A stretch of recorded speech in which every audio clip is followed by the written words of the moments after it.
بص يا صديقي، من ضمن الأدلة اللي تؤكد على إن أبو الهول حضر العصر المطيري هو اللي قدامك في الصخور ده.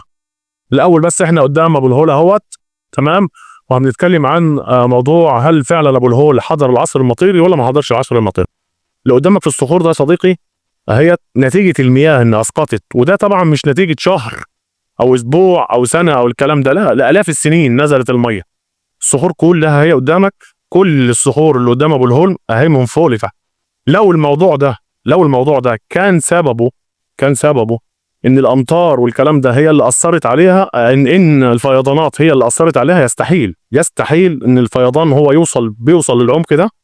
من العمق ده، لحظه واحده كده، من العمق ده بيرتفع من لفوق كده، او هيبقى واضح ان من فوق التاكل هيبان من فوق لتحت، مش من تحت، هيبان من تحت لفوق مش من فوق لتحت، او من فوق الصخره كمان. بص فوق الصخره، ده فوق الصخره اهو، فوق الصخرة واضح خالص ان ده مطر، سببها مطر. احنا بنتكلم عن الدلائل او النظريات اللي بتأكد. بنعرض لك النظريات كلها اللي موجودة، هل ابو الهول فعلا حضر العصر المطيري او خلافه، فاحنا بنأكد لك بالدلائل وبنعرض لحضرتك النظريات. انا احمد سفاري، ودي صفحة زي الاشارات ما بتقول.